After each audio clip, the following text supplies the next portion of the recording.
What do you want to do if you mid desk? Okay. Right, good afternoon, ladies and gentlemen. Um, and thank you, Penn IIT, for giving me a chance to come and speak here. Um, I'll skip all the part of statistics and other things that have already been going on, and we've widely discussed that, and it's all true and it's all there.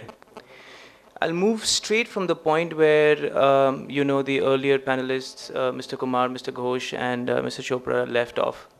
What is it that we are really doing about digital agriculture? I'm here to present a specific keynote on digital agriculture of jute particularly.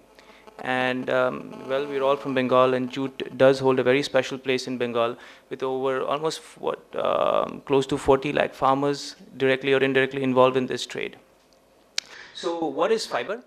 Fiber is the virtual modernization that the jute industry needed to connect every stakeholder of the industry to another. With N-to-1 and 1-to-N theory, fiber provides an exhaustive database to every user to connect to buyers, suppliers, farmers, or traders.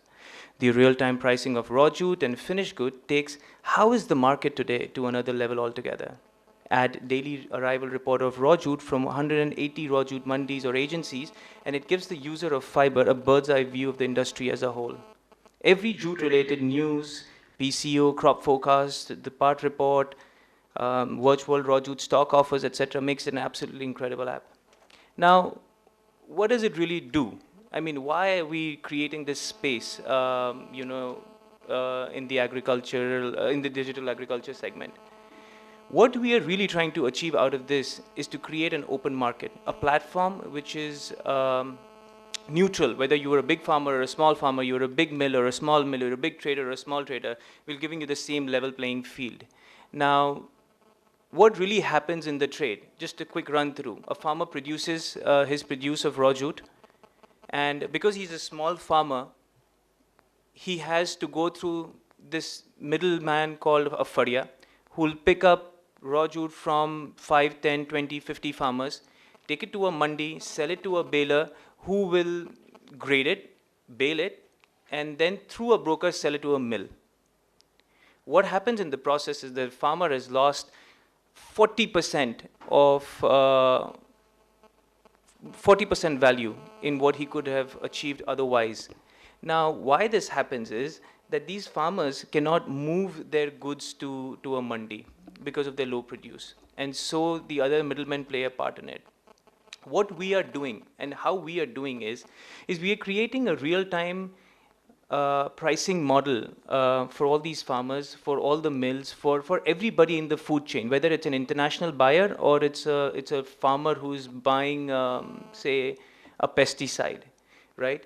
So how that happens is that every company or every personnel who's involved here posts their price on a real-time basis. So every mill who's buying raw jute on a daily basis, say for example, it's buying at 3,500 a quintal today, posts that 3,500 quintal pricing. So a farmer at the mill level on a daily basis, a farmer will know that the prices in Kolkata for jute is 3,500 compared to the 26 to 2,800 that he's selling for. Okay, so there are no more twists and turns that a middleman can actually play with the farmer here. Okay, eventually what happens is that the role of a middleman reduces to that of only a brokerage and not of manipulating the market. Now, market has both fancies. Sometimes we see an uptrend and sometimes we see where there is, very a slowdown rather in the market. So this apps really helps when there's a slowdown, because how a middleman treats a farmer or how a middleman treats a seller, essentially a baler or a mill, really defines how the next year or the course of action for that particular entity is going to be in the time to come, right? So reducing the load of the middleman here, creates multiple effects from various angles. Reduces inflation, reduces cost of everything, and personally, I feel that who should earn more in a chain should be decided by a weighted source of effort in it. Clearly, our farmers at the farm level, and probably labor at the mill level are the most hardworking people. I mean, physically. I mean, I'm sure that all executives, we work as hard as them mentally, but At the farm level, these people work hard. And I do believe that these farmers deserve a better pricing, a better sense of lifestyle than they what currently are living through. So hence the app. I'm not going to go in detail through the presentation. It's mostly just what I said. Except for creating real-time pricing, we are also creating real-time markets. Now, what these real-time markets really do is that, for example, Murshidabad, and in Murshidabad there is a small mandi. In Murshidabad there might be 200 sellers and there might be almost 10 lakh farmers. So Murshidabad and Nadia, two districts alone, account for almost 60% of total jute production in West Bengal, right? Now, what it does, creating a real-time market means that all the balers who are buying from this mandi, all the farmers who are supplying to this mandi, all the farriers or the middlemen who are participating in this particular one agency are all registered in this one particular. So every time a farmer opens this app, or anybody who opens this app and can just click on a particular mandi, a particular market, will get to know exactly who are the participants, what's going on, who's the leader, how is the pricing being done, who's the buyer here, who's the seller here. The farmer knows who is buying at a higher rate and who is buying at a seller rate. A mandi, 15 kilometers away could be, could have a higher rate of buying than what current mandi is. So this sort of information is really not there, and providing such information will eventually just help everybody in the trade. There was another question of, issues related to logistics where, these farmers find it very difficult to sell to a mill directly for various reasons, all right? But in such a situation, when this real-time market is up and running, there is nothing stopping a mill to come to a farmer to buy. A farmer does not really have to go to a mill to sell. A mill can come to the same mandi where the farmer is selling, make a small buying point, put a man or two, get some space and buy it directly. So yeah, basically, this is all that we are doing in this one, except that it goes all the way up to yarn, fabrics, and export. But at the farmer level, this is what it is. So thank you for your time.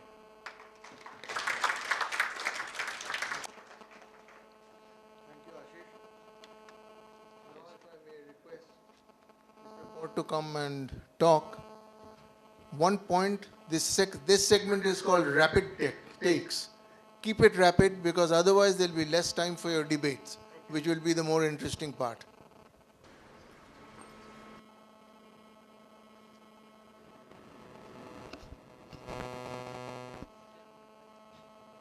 Okay, yeah. I was trying to start the stopwatch, but I think, okay, never mind. I need to thank Pan IIT for giving me this opportunity to come and address all of you, because something that I'm doing is very close to my heart. And you've seen the glimpse of it in the morning already by Dr. Chopra. But there's a small anecdote which followed the whole thing, is that I met Ashutosh Gwarikar a long time back, and I don't think he needs an introduction. I think all of you know him. He's the director of Lagan. And I met him and I told him that, Mr. Gwarikar, I'm a great fan of yours. And he smiled. I'm sure he hears that 100 times a day. But then I told him that, while the whole world knows you for Lagan, that's not your best movie. And then he took a keen interest on me and he said, what do you mean by that? So which one is my best movie? I said, your best movie is Swadesh. And he looked at me and he said, are you sure? I said, yeah, I think that's your best movie. He said, you know what? You're the second person in the world who told me Swadesh is the best movie. You're the second person who believes that Swadesh is the best movie. I said, who's the first person? He said, myself. And if you have seen the movie, I can tell you it's a very, very inspiring movie, especially for a lot of people who got inspired to come back to this country and work back, And the reason why I'm saying this is because I take the pride in saying that I started PPO, I'm a pioneer in the Eastern India 17 years back. And while things were going good, one day I told myself, that, what you're doing actually is not what this country needs. They need something much beyond that. I was looking through the glass houses of Sector 5, the swanky buildings, and I told myself the time has come for me to do something a little different. And I realized that there are 4 major problems this country has, and I'm sure all of you know that. It's health, education, and then I would add agriculture and livelihood. And I call that the Heal of Healing India concept. And I thought the only way we can address part of that problem, no matter how minuscule that can be, is by using technology. And that's when I took keen interest, and some of very like-minded people joined me. And our first initiative on agriculture, the one that Dr. Chopra spoke in the morning, is something that I'm very proud of, and I'll quickly mention what we are doing. It's called Matir Kotha. So what do? We looked at the agriculture horizon of West Bengal, and we realized that there are 7.2 million farmers, 72 lakhs to be precise, and they never got their dues, primarily because there is no last mile solution for them. Ashish mentioned about last mile, and that's the crucial part. There were no last mile solution for them. And when you look deeper into it, you realize that there are 2,500 KPAs, Krishi Prajukti Sahayoks. And when you talk to them and you try and understand what they do, they say, well, our job is to create the last mile connect, but we are clueless. We have no idea what we do. So what we did was something very simple. We approached the government of West Bengal.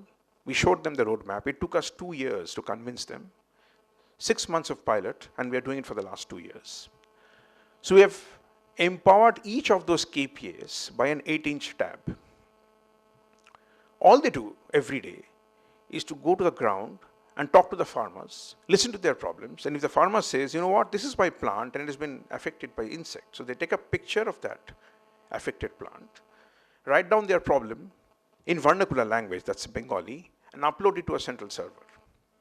When we went to this idea to the government, the first pushback that we got was that, do you think these 2,500 people, and many of them are reasonably old in their life, would be willing to embrace technology? And we said, let's give it a try. Why do we always think that a tab is for 18-year-old guy? Why not for a 50-plus guy? So when we approached and we told them, to our utter surprise, each one of them were enthusiastic and excited, and they all adopted the technology. We were trying to understand why that happened. And it happened because, till yesterday, that KPAs, that Krishi Prajukti Sahayak, was nobody in his village. Nobody cared about him because he was not adding any value to anybody's life. But the moment he had a tab and he had a technology which empowered him, his self-esteem went up because everybody took him seriously, including his wife and children. They started respecting him. The farmers started respecting him because he was giving them solutions on a daily basis. So the first thing we realized was that if you empower people with technology, they do take it, they do embrace this. Now, when this question is uploaded into the central server, there are a number of people sitting there, experts, again government people, who are giving solutions to these farmers around the clock. And trust me, the same government whom we normally think don't work, the turnaround time of a farmer's problem is as low as 5 minutes. And it goes up to within 1 day. So every question is resolved within a day, or as early as 5 minutes. Sometimes we have seen that. And the number is seen to be believed.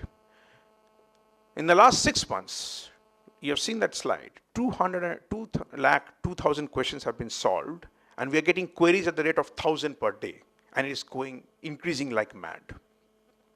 It doesn't end here.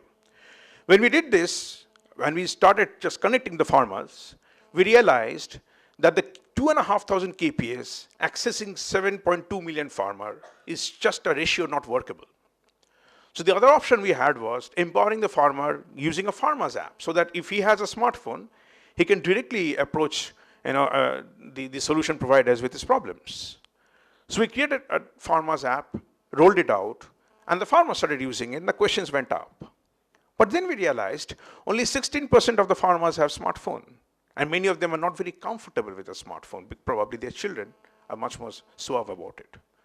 So we needed a third solution, because we were leaving out the 84% of the farmers. So we looked at a solution which we can provide using feature phones, the Nokia 3110s of the world. And we have created something called a very simple stuff called as text-to-speech.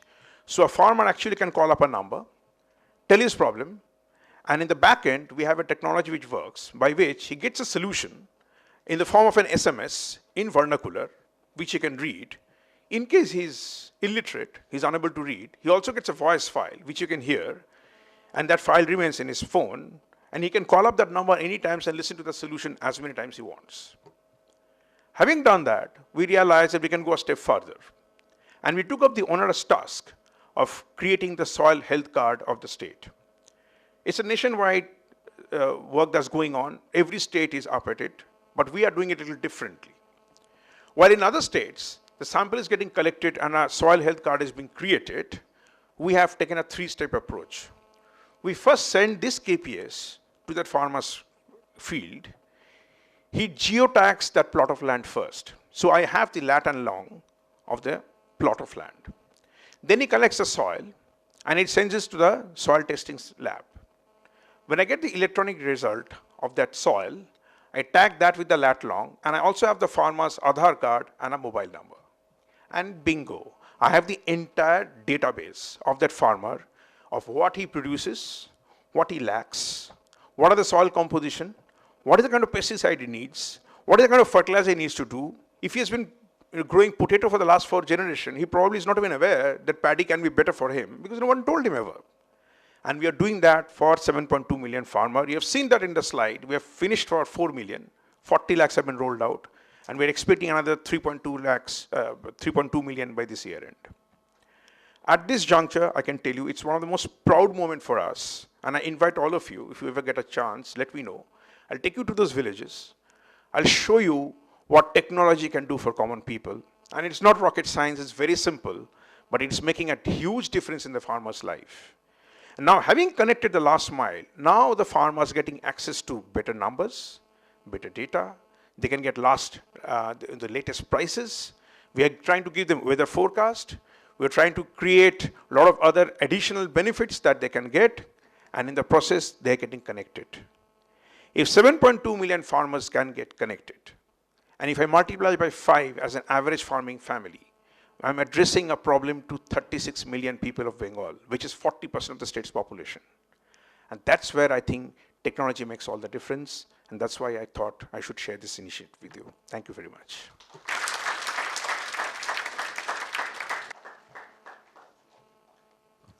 Thank you, Kollan. The next person is Adarsh.